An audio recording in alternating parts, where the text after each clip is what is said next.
ప్రభువైన క్రీస్తు నామంలో అందరికీ వందనాలండి.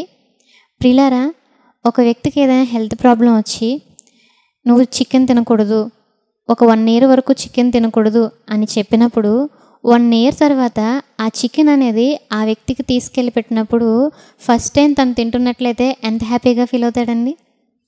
చాలా హ్యాపీగా ఫీల్ అవుతాడు, చాలా ఆస్వాదిస్తూ తింటాడు. అదే సెకండ్ డే పెట్టినప్పుడు కొంచెం హ్యాపీగానే ఫీల్ అవుతాడు.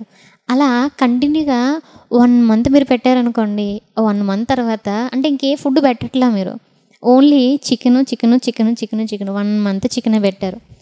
కొంచెం ఇష్టంగా తినే వాళ్ళైతే 1 మంత్ తింటారు, ఇంకా ఇష్టంగా తినే వాళ్ళైతే 1 ఇయర్. ఒక 3 మంత్స్ తిన్నారనుకోండి, 3 మంత్స్ తర్వాత కూడా మీరు చికెన్ తీసుకెళ్ళి పెట్టారనుకోండి, ఆ వ్యక్తి మాటలు ఎలా ఉంటాయి? నా వల్ల కాదు, నేను ఇంతకుముందు తిన్న కూరగాయలే బెటర్, నాకు ఇవి వద్దు నాకు అనేస్తాడు. అంటే జనరల్గా మనిషి యొక్క మెంటాలిటీ ఎలా ఉంటుందంటేనండి, ఇలానే ఉంటుంది. ఏ మనిషిదైనా సహజం. అయితే ప్రియులారా, ఇది వేసుకునేటువంటి దుస్తుల దగ్గర, తినేటువంటి ఫుడ్ దగ్గర అలా ఉంటే పర్వాలేదేమో, కానీ దేవుడి దగ్గరికి వచ్చేసరికి అదే మెంటాలిటీ ఉందనుకోండి, అది బాగుంటుందంటారా? అలా ఎవరు ఉంటారండి? అలా ఎవరు ఉండరండి దేవుడి దగ్గర అని మీరు అనుకోవచ్చు. కానీ అలా ఉన్నటువంటి వాళ్ళు ఉన్నారు, ఉంటున్నటువంటి వాళ్ళు కూడా ఉన్నారండి. అలా ఎవరున్నారు అని మనం చూసినట్లయితే సంఖ్యాకాండము 11వ అధ్యాయము 5వ వచనం. ఐగుప్తులో మేము ఉచితముగా తినిన చేపలను, కీరకాయలను, దోసకాయలను, కూరాకులను, ఉల్లిపాయలను, తెల్లగడ్డలను జ్ఞాపకమునకు వచ్చుచున్నవి. ఇప్పుడు మా ప్రాణం సొమ్మసిల్లెను, ఈ మన్నా కాక మా కన్నులు ఎదుట మరేమీ లేదని చెప్పుకొనిరి. ఎవరయ్యా అంటే ఇశ్రాయేలీలండి. ఇశ్రాయేలీల్ని దేవుడు ఆ బానిసత్వం నుంచి, ఐగుప్తు నుంచి విడిపించి చాలా అద్భుతమైనటువంటి ఆశ్చర్యకార్యాలు ఎన్నో చేసి వారిని నడిపించుకుంటున్నటువంటి సమయంలో వాళ్ళు మాట్లాడుతున్నటువంటి మాటలు ఎలా ఉన్నాయి అంటే, మేము ఐగుప్తులో ఉచితంగా తిన్నాం చూసావా, ఆ కూరాకులు, చేపలు, దోసకాయలు, ఇవన్నీ కూడా మాకు గుర్తొస్తున్నాయి. ఒక రైతు బజార్ మొత్తాన్ని తీసుకొచ్చి ముందు పెట్టారు. ఇంకా వాళ్ళు మాట్లాడుతున్నటువంటి మాటలు ఏంటంటే అబద్ధాలు. వాళ్ళు ఉచితంగా తిన్నారండి. ఆలోచన చేస్తే వాళ్ళు ఎక్కడా కూడా ఉచితంగా తినలేదు. వాళ్ళు పని చేయాలి, ఇంకా బాగా చెప్పాలంటే చాలా చాకిరీ చేయాలి, చాలా వాళ్ళు హింస పెట్టేవాళ్ళు. అటువంటి పనులన్నీ చేసిన తర్వాత ఆ తర్వాత ఇవన్నీ తినేవాళ్ళు. అది కాస్త వీళ్ళు ఎలా మాట్లాడుతున్నారంటే, మేము అవన్నీ ఉచితంగా తిన్నాం కదా, అవన్నీ మాకు గుర్తొస్తున్నాయని చెప్పేసి మాట్లాడుతున్నారు. అంటే కొంతకాలం అయిన తర్వాత వీళ్ళ యొక్క మెంటాలిటీ అనేది ఎట్లా వెళ్ళిపోయిందయ్యా అంటే, దేవుడు చేసినటువంటి అద్భుత కార్యాలన్నింటినీ, ఆశ్చర్యక్రియలన్నింటినీ కూడా మర్చిపోయారండి. నిజంగా వాళ్ళు చూసినటువంటి క్రియలు ఎలాంటివయ్యా అంటే చాలా గొప్పవి చూసారండి. మనం ఇప్పటి వరకు పెద్ద పెద్ద గోడలు చూసుంటాం, గొప్ప గొప్ప మెటీరియల్స్తో, బంగారంతోనో లేదో అని అంటే చాలా విలువైనటువంటి మెటీరియల్స్తో కట్టినటువంటి గోడలు చూసుంటాం. కానీ ఇప్పటి వరకు ఎప్పుడైనా కానీ వాటర్తో కట్టినటువంటి గోడ, ఎటువంటి మెటీరియల్ యూజ్ చేయకుండా వాటర్తో కట్టినటువంటి గోడను మనం చూసామండి? చూడలేదండి మనం. కానీ వాళ్ళు సముద్రం ఎంత బాగుంటుందండి, ఆ రిఫరెన్స్ కూడా సముద్రం అట కుడికి ఎడమకి గోడల వల్లే నిలబడితే మధ్యలో 6 నేలలు ఉంటే 6 నేల మీద నడిచారంటండి. ప్రియులారా, ఆ సందర్భాన్ని ఎవరైనా కానీ జీవితంలో మర్చిపోతారంటారా? ఎవరు కూడా మర్చిపోరండి. కానీ వాళ్ళు ఏం చేశారయ్యా అంటే మర్చిపోయి ఆ ప్లేస్లోకి ఏమొచ్చాయ్యా అంటే వేరేవన్నీ వచ్చేసాయి. అంటే లోకానికి సంబంధించినవి, తిండి, శరీరానికి సంబంధించినవన్నీ కూడా వచ్చాయండి. ఆత్మకు సంబంధించినవన్నీ కూడా వెళ్ళిపోయి శరీరానికి సంబంధించినవన్నీ కూడా వాళ్ళ యొక్క మైండ్లో చోటు చేసుకుని మరలా మాకు ఆ లైఫ్ కావాలి అని మాట్లాడుతున్నారు. అంటే దేవుడిచ్చేటువంటి కృపను వాళ్ళు గమనిస్తున్నారా? దేవుడు చూపించేటువంటి ప్రేమను వాళ్ళు స్వీకరిస్తున్నారంటే లేదండి. ఇవన్నీ కూడా మర్చిపోయి వాళ్ళు ఏం చేస్తున్నారయ్యా అంటే పాత జీవితం, దారుణమైనటువంటి చండాలమైనటువంటి ఆ జీవితాన్ని వాళ్ళు కోరుకుంటున్నారు.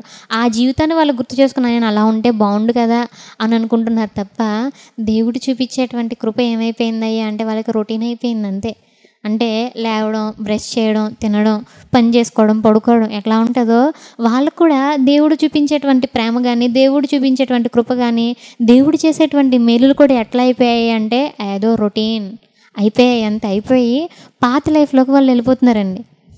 ఎలా అయితే ఆ వ్యక్తికి కొన్ని రోజులు తిన్న తర్వాత బోరు కొట్టేస్తుందో, అదేవిధంగా వీళ్ళు ఎట్లా అయిపోయారయ్యా అంటే దేవుడు చూపించేటువంటి మేలులు కూడా వీళ్ళకి బోరు కొట్టేసి పాత జీవితంలోకి వెళ్ళిపోయారండి. అయితే ప్రియులారా, ఈరోజు వాళ్ళ గురించి కాదులే కానీ మన గురించి మనం ఆలోచన చేద్దామండి. దేవుడు ఏ విధంగా అయితే ఇశ్రాయేల్ని చాలా అద్భుతమైనటువంటి రీతిలో నడిపించుకున్నారో, ఎన్ని అద్భుత క్రియలు వారి యొక్క జీవితంలో చేశారో, ఈరోజు మనందరి జీవితాల్లో కూడా దేవుడు ఎన్నో అద్భుతాలు చేశారు. అవునంటారా కాదంటారా అండి? ఒకసారి మనం ఆలోచన చేసుకున్నట్లయితే తల్లి గర్భమును మొదలుకొని ఇప్పటి వరకు ఎన్నో ప్రమాదాల నుంచి దేవుడు తప్పించారు. అవునంటారా కాదంటారండి? ఈరోజు మనం ఆలోచన చేసినట్లయితే మనలో చాలామంది ఉద్యోగాలకు వెళ్తూ ఉంటారు. ఉదయం మార్నింగే బైక్ కార్ దేని మీదైనా వెళ్ళొచ్చు, బస్ అయినా వచ్చు, ఏదో ఒక దాని మీద ట్రావెల్ చేసి మరలా సాయంత్రం ఇంటికి వస్తున్నారు. పిల్లరా, మనం ఆలోచన చేసినట్లయితే ఎంతమంది యాక్సిడెంట్స్ అయ్యి ప్రాణాలు కోల్పోతున్నారండి. కానీ మనల్ని మట్టుకు దేవుడు ఎంతో సేఫ్గా ఇంటికి తీసుకొస్తున్నారు. అంటే మన జీవితంలో జరిగినటువంటి గొప్ప మేలు. అయితే మనలో ఎంతమంది ఇంటికి తిరిగి వచ్చిన తర్వాత ఇంటి నుంచి బయటికి వెళ్ళేటప్పుడు ప్రేయర్ చేసుకుంటాం, బాగుంది. ఇంటికి వచ్చిన తర్వాత ఎంతమంది మోకాళ్ళేసి ప్రభువా నా జీవితంలో గొప్ప మేలు చేసావయ్యా అంటారు. చాలామంది సండేస్ కూడా ముందుకు వచ్చి వారి యొక్క జీవితంలో జరిగినటువంటి మేలులు చెప్పండి అన్నప్పుడు ఎవరో ఒకరిద్దరు చెప్తారు తప్పించి ప్రతి ఒక్కరు ఎందుకు లేవరు? ఈ వారం అంతా కూడా దేవుడు ఇన్ని ప్రయాణాలు జరిగాయి, ఇన్ని ప్రయాణంలో దేవుడు నన్ను కాపాడారు అని ఎప్పుడు చెప్పేదే కదా. అంటే రొటీన్గా తీసుకుంటున్నాం తప్ప అమ్మో ఇది నా జీవితంలో జరిగినటువంటి గొప్ప మేలు కదా అని ఎవరు ఆలోచించట్లేదండి. అదే ఇశ్రాయేలీలు చేసినటువంటి తప్పు. ఆ తప్పుకు వాళ్ళు ఏమయ్యారంటే దేవుడు ఇచ్చినటువంటి గొప్ప మేలుని, అద్భుతమైనటువంటి ఒక పట్టణాన్ని వాళ్ళు చూడలేకపోయారు. కనాన్లోకి వాళ్ళు ప్రవేశించలేకపోయారు. దేవుడు ఎవరైతే ఇలాంటి దుష్ట ఆలోచన కలిగినటువంటి వాళ్ళు ఉంటారో, ఎవరైతే దేవునికి విరుద్ధంగా ఉంటారో వాళ్ళందరినీ మార్గమధ్యంలోనే నశింపచేయటం జరిగింది. అదేవిధంగా ప్రియులారా, మరి ఈరోజు మనం ఎలా ఉన్నాము? ప్రతి ఒక్కరు కూడా ఆలోచన చేసుకోవాలండి. వాళ్ళలాగే ఈ కీరాకులు, దోసకాయలు, చేపలు ఇట్లా శరీరానికి సంబంధించిన ఆలోచన చేసుకుంటున్నామా? మనం కూడా అంతేనండి. నిజంగా దేవునిలోకి వచ్చిన తర్వాత మనం లోకాన్ని చూస్తున్నామా? ఆలోచన చేసుకోవాలండి. అరే నేను కూడా దేవునిలో లేకపోతే వాళ్ళలాగే డ్యాన్స్లు వేద్దును కదా, నేను కూడా దేవునిలో లేకపోతే వాళ్ళని ఉందని కదా, నేను ఒకప్పుడు చాలా బాగుండేవాడిని కదా, నేను కూడా ఇంతకుముందు సరదాగా నేను మూవీస్కి వెళ్ళేవాడిని కదా, థియేటర్స్కి వెళ్ళేవాడిని కదా, సరదాగా ఎంజాయ్ చేసేవాడిని కదా, సరదాగా తాగేవాడిని కదా, అలా అనుకుంటున్నారా మీరు కూడా? అది చాలా తప్పండి. అదే వాళ్ళు చేసినటువంటి పొరపాటు. దెయ్యం ఏం చేస్తుందయ్యా అంటే పాత జీవితంలో తీసుకెళ్ళిపోయి ఇదిగో చాలా బాగుంది కదా, నువ్వు ఇలా ఉండొచ్చు కదా, ఈ లైఫ్ నీకు కరెక్ట్ కాదు, ఆ లైఫే నీకు బాగుంటుంది, ఇది అసలు సరైనటువంటిది కాదు అని చెప్పి మనల్ని దెయ్యం ఏం చేస్తుందయ్యా అంటే మన యొక్క మైండ్ని డైవర్ట్ చేసి లోకం వైపుకు తీసుకెళ్ళేటువంటి ప్రయత్నం చేస్తుంది. మనం మట్టుకు అలా ఉండకూడదండి. మనం అలా ఉండకుండా రోజు కూడా మన యొక్క ప్రాణంతో మనం మాట్లాడుకోవాలి. ప్రతి ఒక్కరు కూడా, ప్రాణమా ఈరోజు దేవుడు ఎంత అద్భుతాన్ని చేశారో తెలుసా? అద్భుతాలు అనగానే మన యొక్క మైండ్లో ఎట్లా అయిపోయిందయ్యా అంటే ఒక రోగం తగ్గడం, లేదు అని అంటే గొప్ప గొప్ప క్రియలు జరగడం, ఇట్లాంటివి అయిపోయాయి. కానీ అద్భుతం అనగానే ఏంటండి? ఒక ఆశ్చర్య క్రియ అనగానే ఏంటండి? ఒక మేలు అనగానే ఏంటండి? మేలు అనగానే ఈరోజు నువ్వు ఇంటి నుంచి క్షేమంగా బయటికి వెళ్ళి క్షేమంగా ప్రాణాలతో ఎటువంటి అపాయం లేకుండా ఇంటికి చేరుకుంటున్నావు. ఇది ఒక గొప్ప మేలు. ఎంతోమంది ప్రాణాలను కోల్పోతున్నారు. అటువంటి వాళ్ళ మధ్యలో ఎక్కడ ఎటువంటి యాక్సిడెంట్స్ జరగకుండా, ఎక్కడ ఏ ప్రాణం పోకుండా చాలా సేఫ్గా ఇంటికి వస్తున్నాం. అది ఒక అద్భుతం కాదంటారా? ఇన్ని అద్భుతాలు జరుగుతున్నప్పుడు ఇవన్నీ మనం పక్కన పెట్టేసి వేరే వాటి కోసం ఆశించడం ఇశ్రాయేలు లాగా ఎంతవరకు కరెక్ట్ అంటారు? ఆలోచించండి. కాబట్టి ప్రియులారా, మనందరం కూడా వీళ్ళలాగా ఉండకూడదు. దేవుడు చూపిస్తున్నటువంటి మేలుల్ని, దేవుడు చూపిస్తున్నటువంటి ప్రేమను రొటీన్ అని కాకుండా ఈరోజు దేవుడు నా జీవితంలో ఎంత మేలు చేశారు అని చెప్పి ప్రతి ఒక్కరూ కూడా ఆలోచించి ప్రతి ఒక్కరూ కూడా దేవునికి కృతజ్ఞతాస్తుతులు చెల్లించాలని. మరి ఈరోజు మనందరం కూడా ఇప్పటి వరకు దేవుడు మన యొక్క జీవితంలో జరిగించినటువంటి అద్భుతాలను బట్టి, జీవితంలో జరిగించినటువంటి మేలుల నిమిత్తం మనందరం కలిసి ప్రార్థన చేసుకుందామండి. ప్రార్థన. పరలోకమందున్న మా తండ్రి, దయగల దేవ, ప్రేమగల తండ్రి, పరిశుద్ధుడా, అవును తండ్రి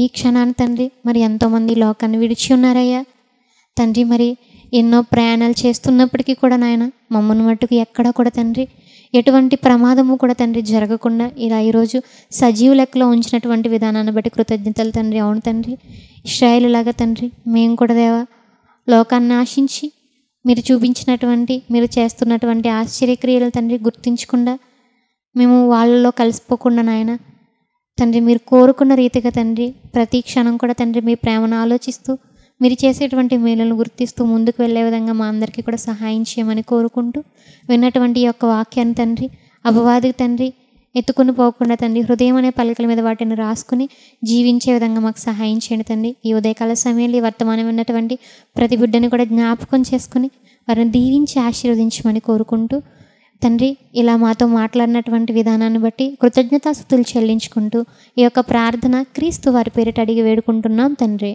ఆమెన్. అందరికీ వందనాలండి.